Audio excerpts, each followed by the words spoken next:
عندنا صديقنا الشيخ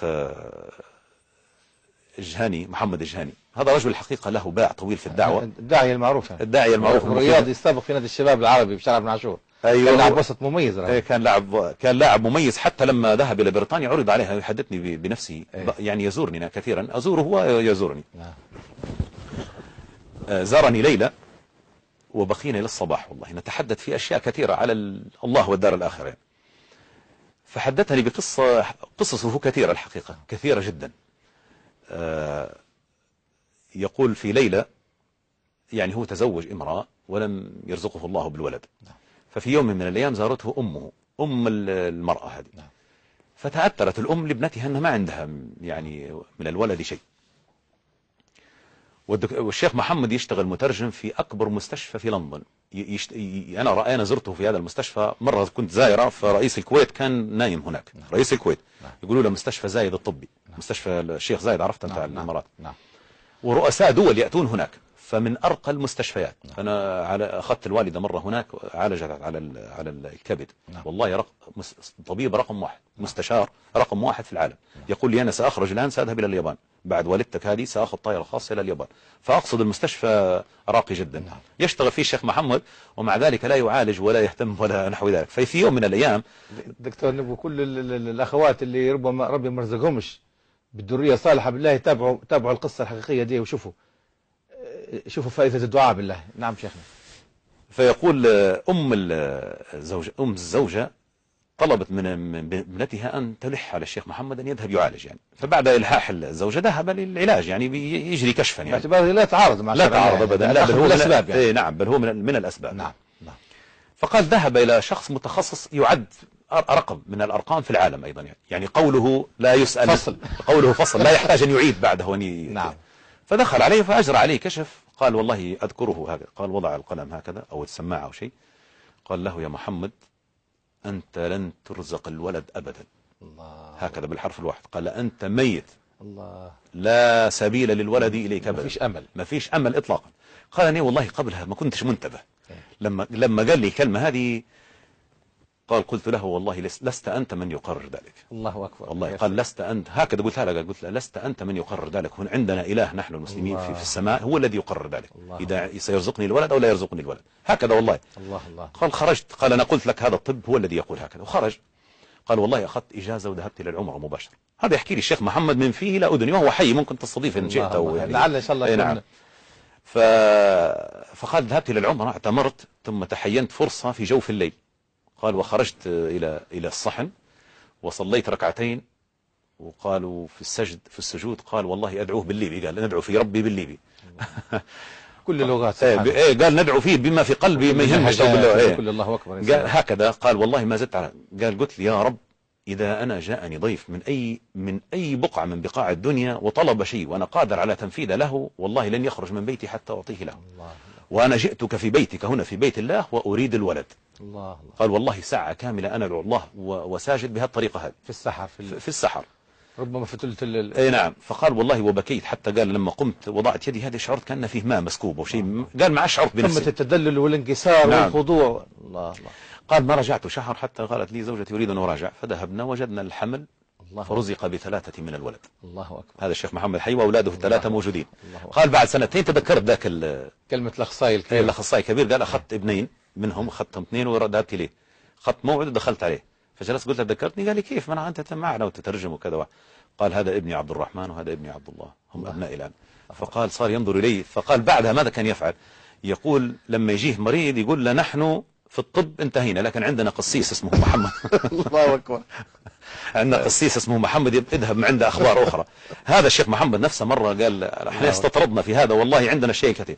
يقول مرة جاءوا مجموعة من الكويت، رجل وامرأة وابنهم، وعندهم ولدهم مصاب بالسرطان في المراحل الأخيرة، والله يقسم لي بالله، يقول لي في المراحل الأخيرة. فقال دخلوا على الطبيب نفس الشيء، قال لهم هذا منتهي، أيام معدودات أو ربما شهر وسينتهي. قال له أنا مار في الممر وجدت الأب والزوجة والابن يبكوا، كل واحد جالس في مكانه يبكوا. فقلت لهم شنو اللي صاير خير؟ قلنا احنا درنا كشف وقال لنا السرطان في الواحد. قال لهم هذا مش هذا رب العالمين، والله ما هو هذا اللي قرر الآن. يقول الآن بقوة هكذا أصرخ عليه، يقول والله نصرخ عليه الآن، تحجز الآن تمشي العمرة الآن وتدعو الله هناك وكذا. فيقسم بالله يتصل بي، يقول هذا الشخص الكويتي يتصل بي بعد 6 أشهر، يقول لي يا شيخ محمد والله نعطيك الجنسية الكويتية وأعطيك فيلا كاملة. ابننا اللي قلت لنا هذاك قلنا لك عليه راهو في واحد الآن مشاف تماما، ذهب عنه كل ما يجب. الله أكبر. لعلي أختم بالقصة الأخيرة. أمي يجيب المضطر إذا دعاه. نعم. في قصة قبل ما نطلع على الهواء دكتور، هذه ربما يكون لها وقع أكثر، لأنها كانت أعتقد أمريكي وموجود، وحتى تعطي العنوان بتاعها وتجيب تحت صورتها دكتور. نعم نسيتها والله. بس عنوانها ولا إن شاء الله حد تواصل مع الفيس ولا كذا. نعم إن شاء الله بإذن الله. شو اسمه هذا الدكتور هو أول شيء رائد في الجيش الأمريكي، في البحرية الأمريكية رائد، وطبيب عيون. نعم. ماشي.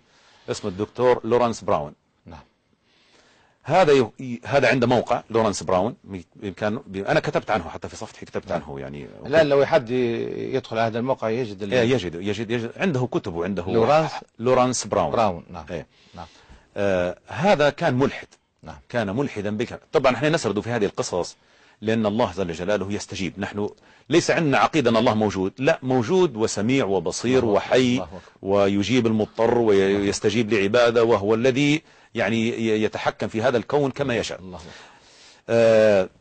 لورانس براون هذا يقول كنت ملحدا ولا أؤمن بإله إلا المال. يقول الفلوس هذا هم الإله، لأني أنا بالفلوس لما تنكسر لي حاجة نمشي نصلحها. اللي به يجيبها بالفلوس. هو يقول عن نفسه هكذا. هو يتكلم عن مادية. يقول أنا الإله متاعي الفلوس، المال، الدولار هو هذا الفلوس. قال أنا لما يتكسر لي باب نمشي بالفلوس نغير الباب، لما تتكسر سيارتي نمشي ندير المشاكل كلها بالفلوس نحل فيها. قال فلم أكن بحاجة إلى هذا الإله أبدا ولم أفكر فيه، كنت ملحدا بالكامل يعني. عنده بنت اسمها هانا، يعني مرضت، ابتلاها الله بمرض، ولذلك هذه حتى هي لفتة أخرى أن المرض أراه فيه من النعم أحيانا منحة نعم. يرزق الله بها يعني أقوام مثل هذه القصة.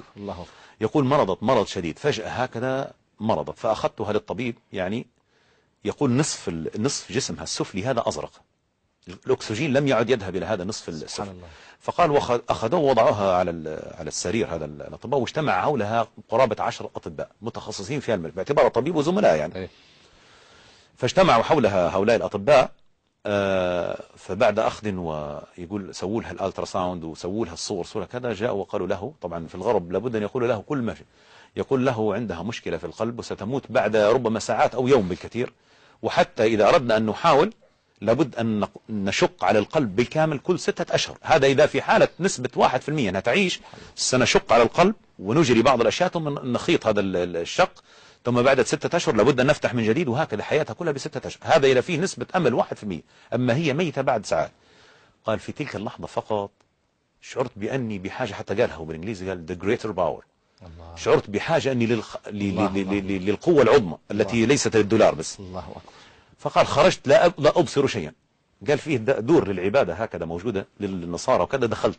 قال وأنا واقف هكذا، قال شعرت بأني في تلك اللحظة أني دليل ضعيف لا أملك شيئا، لا دولار ولا غيره. وقال توجه قلبي إلى هذا الإله العظيم، عند ذلك شعرت بأن هذا الكون يديره إله أعظم من هالأشياء هذه. فقال هكذا كلمتين لا ثالث لهما، قال يا رب إن شفيت ابنتي أعدك أني سأبحث عن الدين الذي تريده وأتبعه. هاي الكلمتين هذا بس، وهذه موجودة في هو يتكلم عن نفسه في أكثر من موضوع. أنا قلت لك حتى بيني وبينه تراسل وتواصل. نعم. قال والله قلت هذه الكلمات ودخلت. قال بيني وبين الغرفة متاع بنتي ممكن 10 أمتار. قال وأنا جاي في الطريق أرى في وجوه الأطباء شيء تغير غير ما كان عليه، غير ما كانوا عليه. أنا قادم إلى الأطباء أرى في وجوههم، وأنا قادم أرى في وجوههم أن شيئا ما تغير. سبحان الله. قال أول ما دخلت قالوا لي في شيء تغير، لابد أن نجري الألترا ساوند ثاني، في شيء تغير هيك نشوفه، في شيء تغير في جسد الفتاة بدون أي أسباب، شيء في الجسد تغير. الله أكبر. فقال أخذوها صوروها كذا، قالوا لها الآن جابوا لها التقرير، قالوا لها اللي كنا نحكي لك فيه طبيا ميتة بنتك، الآن اللي كنا نحكوا فيه غير موجود، اختفى بالكامل. فصاروا بعد في تلك اللحظة يبوا يفسروا لي طبيا شو اللي صار. قال أني هم يتكلموا هكذا وأنا أعرف ما الذي حدث في داخلي، أعرف أنه يقول أن خالقي تدخل وأنا سألبي الوعد الذي قطعته على نفسي، وسأتحدث عنه لاحقا الآن بعد قليل. لكن الشاهد من الحديث، أنا عندي إحدى قريباتي ابتليت بمرض عضال، ما أريد أن أتحدث كثيرا، شفاها الله بالدعاء. يا سلام. فقط باختصار شديد. فهذا إن دل على